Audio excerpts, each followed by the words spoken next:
पाक अफगान बॉर्डर से खारजियों की दरअंदाजी की कोशिश नाकाम। सिक्योरिटी फोर्सेस की बरवक्त कार्रवाई में 54 खारिज हलाक। ISPR के मुताबिक खारजियों ने शिमाली वज़ीरिस्तान के इलाके हसन खेल से दरअंदाजी की कोशिश की।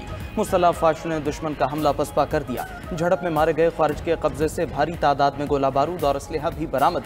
वज़ीर दाखिला मोहसिन नकवी कहते हैं दहशतगर्द जहां से भी घुसने की कोशिश करेंगे उनकी हर कोशिश नाकाम बनाएंगे। फोर्सेज ने दहशतगर्दों को 3 तरफ से घेर कर निशाना बनाया। दोबारा कोशिश की तो ऐसा ही जवाब मिलेगा। सबको पता है दहशतगर्दों को कौन फंडिंग कर रहा है। भारत जो भी कदम उठाता है पकड़ा जाता है।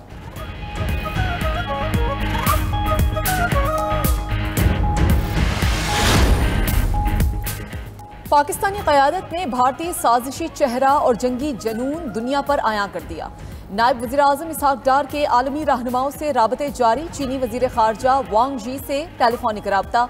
इलाकाई सूरत हाल और भारतीय प्रोपेगेंडे से आगाह किया। चीन की जानिब से मुसलसल हिमायत पर इजहार तशक्कुर। दोनों वज़राए ख़ारजा का खित्ते में अमन व इस्तेहकाम के फ़रोग़ पर इत्तफ़ाक़। यकतरफ़ा रवैयों की मुखालफत भी की। बाहमी मकासद के लिए करीबी राब्ते और ताउन जारी रखने पर जोर।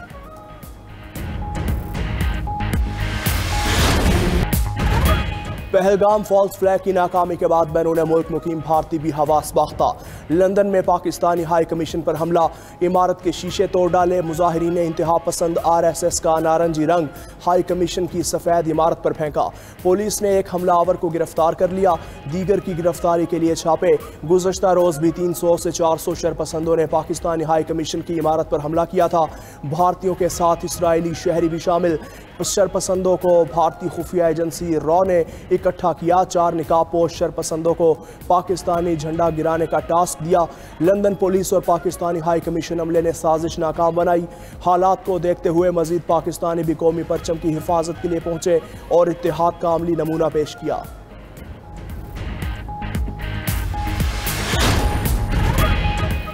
भारत को पाकिस्तान के हाथों सिफारती महाज पर भी नाकामी। अक़वाम मुत्तहिदा में पाकिस्तान की कामयाब सिफारतकारी। भारतीय ख्वाहिश पूरी न हो सकी। सलामती काउंसिल के पहलगाम वाक़े की मज़म्मत। पुलवामा हमले के बाद जारी बयान की तरह सख्त ज़बान इस्तेमाल नहीं की।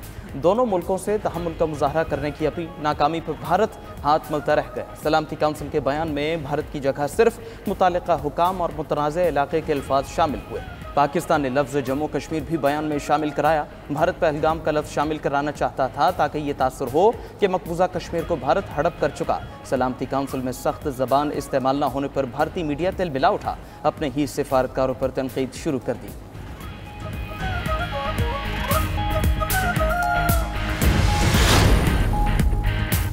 भारत ने हमला किया तो पहले सख्त जवाब देंगे। वजीर दिफा ख्वाजा आसिफ का वाज़े पैगाम। रूसी मीडिया को इंटरव्यू में कहा भारत ने कशीदगी न बढ़ाई तो पाकिस्तान भी कार्रवाई से गुरेज करेगा। पाकिस्तान कशीदगी में इजाफा नहीं चाहता, न किसी इक़दाम में पहल करेगा। भारत ने बगैर इतला के दरियाओं में पानी छोड़कर आबी दहशतगर्दी की। दोनों ममालिक जौहरी जंग के नताइज जानते हैं। कशीदगी की सूरत में पाकिस्तान अपनी सलामती को यकीनी बनाएगा। वज़ीर मुमलिकत तलाल चौधरी कहते हैं कि उम्मीद है भारत किसी किस्म की गलती नहीं करेगा। अगर गलती की तो तारीखी जवाब दिया जाएगा। हमारी अफवाज किसी भी जारिहत का जवाब देने के लिए हमा वक्त तैयार हैं।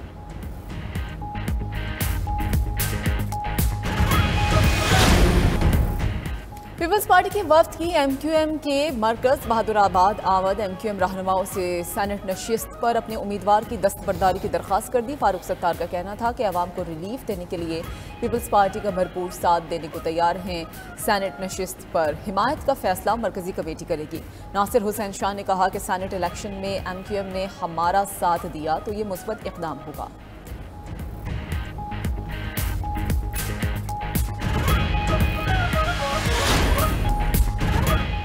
वज़ीर आला पंजाब सूबे में डिजिटल टेक्नोलॉजी और ऑनलाइन ट्रेड में इजाफे के लिए कोशा। मरियम नवाज से वर्ल्ड लिबर्टी ऑर्गेनाइजेशन के वफ़द की मुलाकात। पाकिस्तान क्रिप्टो काउंसिल के सरबराह बिलाल बिन साकिब की भी शिरकत। मुलाकात में बिलाल ब्लॉकचेन टेक्नोलॉजी के फ़रोग़, डिजिटल लेन देन में शफाफियत और सिक्योरिटी उमूर के लिए स्टील कॉइन सॉल्यूशन के नफाज पर बातचीत। मालियाती निज़ाम को डिसेंट्रलाइज्ड फाइनेंस मॉडल से मरबूत करने पर इत्तफ़ाक़ किया गया।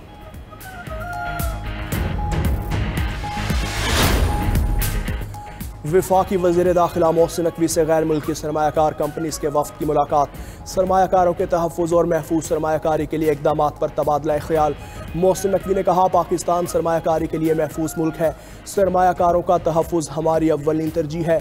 चंद शरपसंदों के हमलों का सख्त नोटिस लेते हुए मुल्ज़िमान के खिलाफ कार्रवाई की गई।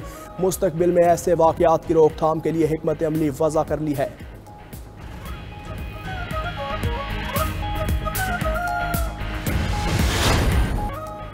मुल्क भर में सूरज की तपिश बरकरार। हीट वेव की लहर से शहरी हल्कान। पारा 50 डिग्री को छू गया। नवाबशाह और दादू में पारा 49 डिग्री से मुतजाविज।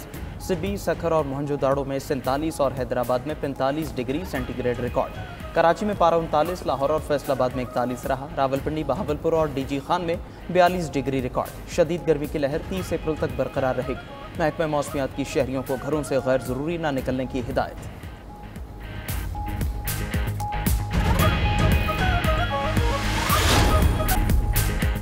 ईरान की शहीद रजाई बंदरगाह पर धमाके और आग से अमवात 28 हो गई। 1000 से ज़ायद अफराद जख्मी।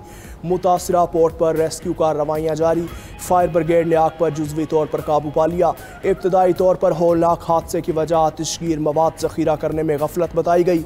बंदरगाह पर धमाके से 3 मकामात पर आग लगी। आतिशगीर मवाद के बाइस आग एक कंटेनर से दूसरे कंटेनर में फैलती गई। धमाकों की शिद्दत 50 किलोमीटर दूर तक महसूस की गई। फ़लस्तीनी मुज़ाहमती तंजीम हमास ने गैर मुसल्लह होने का इसराइली मुतालबा मुस्तरद कर दिया। काहिरा में सालिसों के साथ मुज़ाकरात में कहा, जब तक इसराइल का कब्जा मौजूद है असलहा हमारे हाथ में रहेगा।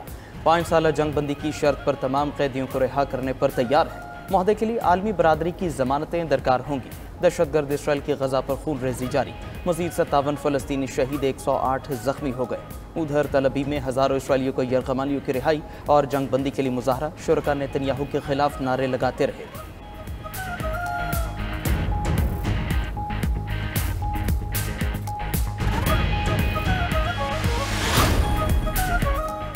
ईरानी जौहरी प्रोग्राम पर अमरीका और ईरान के बिलवास्ता मुज़ाकरात। दोनों ममालिक ने बातचीत को मुस्बत करार दे दिया। मुज़ाकरात का चौथा दौर जल्द यूरोप में करने पर इत्तफाक। अमरीकी हुक्काम के मुताबिक मुआहदे तक पहुँचने में मजीद पेशरफ्त हुई, अभी बहुत कुछ होना बाकी है। ईरानी वज़ीर ख़ारजा अब्बास अराग़ची का भी मुज़ाकरात आगे बढ़ने पर एतमीनान का इज़हार। कहा कि फ़रीक़ैन संजीदा और पुरज़्म है। मुल्की दिफा और मिसाइल प्रोग्राम बिलवास्ता मुज़ाकरात का हिस्सा नहीं।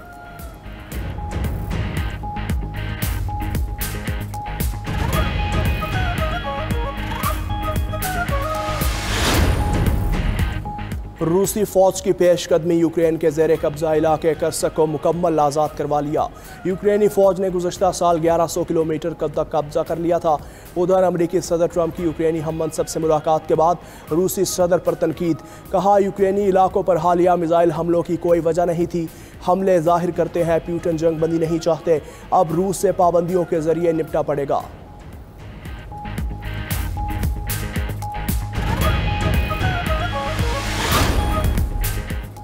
पनामा और स्वेज कैनाल से अमरीकी जहाज़ों को मुफ्त सफ़र की इजाज़त होनी चाहिए। अमरीकी सदर का नया मुतालबा। वज़ीर ख़ारजा मार्को रूबियो को मामले पर मुलाकातों का काम सौंप दिया। खबर एजेंसी के मुताबिक पनामा कैनाल से हर साल 40% तक अमरीकी कार्गो जहाज़ गुजरते हैं।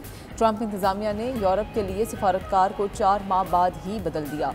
लुइस बोनो की जगह ब्रेंटन हनर सफ़ीर तैनात।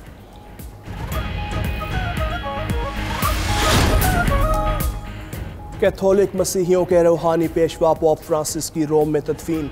नए पेशवा के इंतखाब के लिए कॉन्क्लेव 5 मई को शुरू होगा।